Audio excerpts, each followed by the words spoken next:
अस्सलाम वालेकुम स्टूडेंट्स।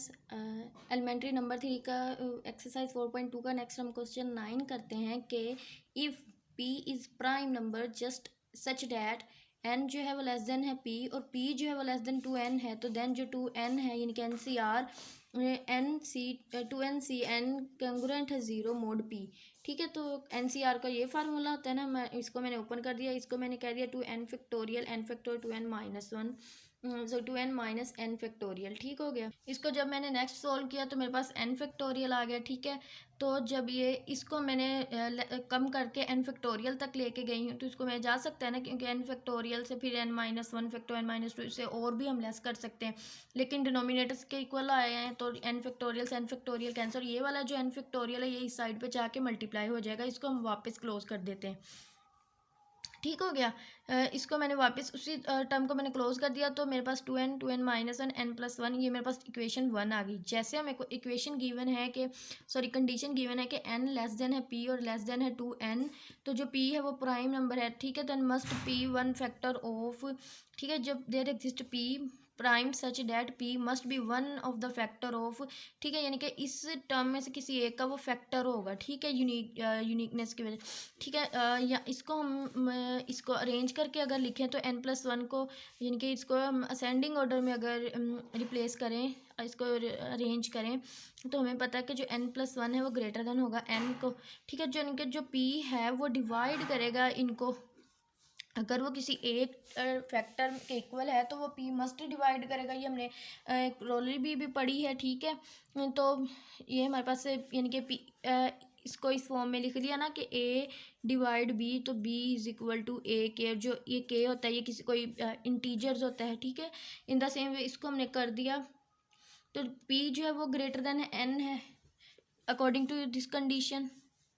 तो जो देन जो GCD है n फैक्टोरियल p वो मेरे पास इक्वल है लेमा 1 है बाई यूक्लिड्स लेमा के, अगर वो a p divides a p divide b then p must divide b if GCD of p and a is equal to 1।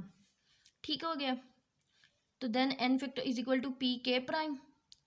इसकी जगह मैंने ये चीज़ पुट कर दी क्योंकि वो इसको डिवाइड कर रहा है। ठीक है, तो p जो है वो डिवाइड कर रहा है इन चीज़ों को, इसको, इस टर्म को। ठीक है, तो जो p है वो यहाँ पे भी यूक्लिड्स लेमा लगे है, ये वाली स्ट्रेटजी यहाँ पर लगी है, तो p डिवाइड करेगा 2n/n, ये कॉन्ग्रुएंट है 0 मोड p। ठीक हो गया। नेक्स्ट हम क्वेश्चन 10 करते हैं कि गिवन a1 अप टू सोन an is CSR mod n congruence class, then GCD an is equal to 1, then prove करना है कि जो इनका पहले ये सिंगल टर्म से हम ये मल्टीप्लाई हो रही है। ठीक है, a1 यहाँ पर कोमा यहाँ पे जाके है। ठीक है, यहाँ पर यानी कि a1 a2 यानी कि a को अगर मल्टीप्लाई कर दें तो भी ये कांग्रेस क्लास मोड n है। ठीक है, इसको हम शो करते हैं, कहते हैं कंसीडर दो टर्म्स ले लेती हैं। ठीक है, ai और aij, ai और aj, जो आई और जे वो इक्वल नहीं है, बल्कि वो आई जो है 1 जो है वो लेस देन इक्वल आई है और जे जो है less than equal to n है। ठीक है, दोनों डिफरेंट नंबर ले लिए। इफ़ अगर हमारे पास ai ये दोनों नंबर्स कांग्रुएंट मोड n हैं, तो देन जो मतलब हम इसको लिख सकते हैं ना कि अगर मेरे पास, जस्ट मिनट मैं आपको समझाती हूँ इस तरह कि देखें, अगर मेरे पास के n इसको कर दूँ तो ये a कांग्रुएंट है b मोड n हो सकता है ना, ये तो कोई वैसे इंटीजर्स है हमारे पास। ठीक है, इसी तरह ये दोनों टर्म्स लिए, यहाँ से अब मैंने a कॉमन ले लिया है कि बाई जब n है वो डिवाइड कर रहा है a को भी और ai j को भी। ठीक है, इन दोनों को डिवाइड कर रहा है क्योंकि ये k वो मेरे पास इंटीजर है, और बाई यूक्लिड्स लेमा को GCD a और n है वो मेरे पास 1 है।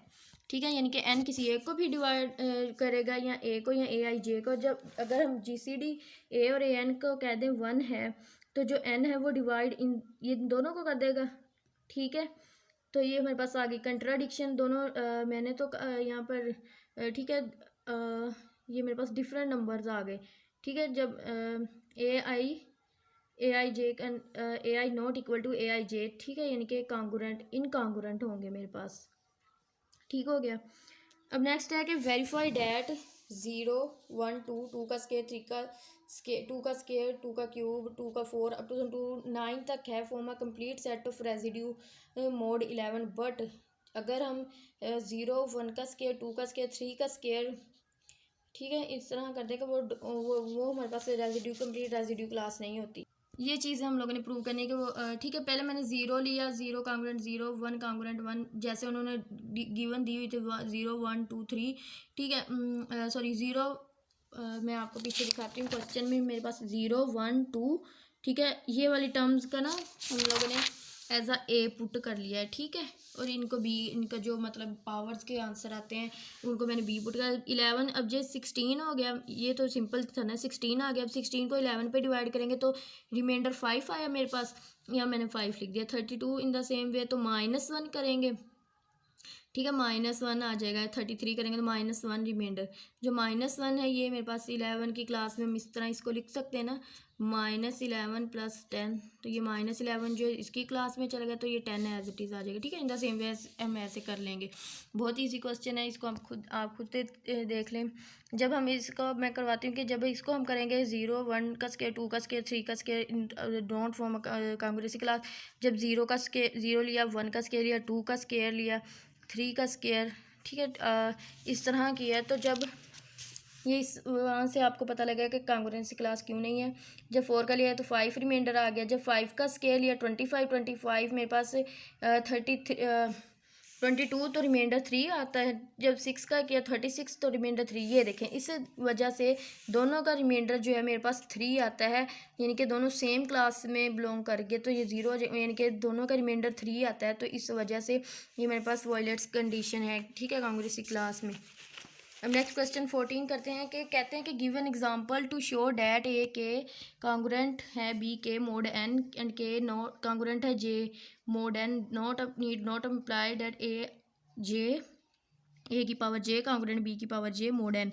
यानी कि कुछ नंबर्स हैं, उनकी जो पावर लें और जो वो पावर ली है उसको किसी और नंबर के साथ कांग्रेंट लें, तो वो जो फिर जो कोई और नंबर हमने लिया अगर वो ए और बी की पावर में लें तो वो हमारे पास कांग्रेंट होना चाहिए, ठीक है। मैंने ए ले लिया 2, 3 ले लिया, बी को मैंने ले लिया 3, और मैंने जो के ले लिया वो मैंने 2 पुट कर दिया, यानी कि 2 का स्केयर, 3 का स्केयर, मोड 5, तो 4 कांग्रेंट 9 मोड 5, ये मेरे पास कंडीशन होल्ड हो गई, ठीक है। अब जो मैंने के लिया, के मेरे पास 2 था, जे मैंने ले लिया 7, ठीक हो गया। 7 ले लिया, मोड 5, 7 2 - 7 इनके 5 ही आ जाएगा। अब जो जे लिया है उसको मैंने ए और बी की पावर में लिखे हैं, 2 की 7, 3 की 7, मोड 5। अब ये देखिए 2 की 7 मेरे पास आता है 128, 3 की 7 आता है 217, ठीक है। अब 2187 माइनस 128 इज इक्वल 2059, तो ये जो 2059 इसको तो ये 5 डिवाइड नहीं कर रहा, ठीक है, यानी कि ये 2059 5 डिवाइड नहीं करता, ठीक हो गया। यानी कि 2 की 7 इनकॉन्ग्रुएंट होगा, 3 की 7 यानी कि नॉट अम्प्लाई होगा, ठीक है। स्टूडेंट्स, अगर आपको कुछ समझ नहीं आएगी क्वेश्चन में तो आप मुझसे कमेंट सेक्शन में इजीली पूछ सकते हैं।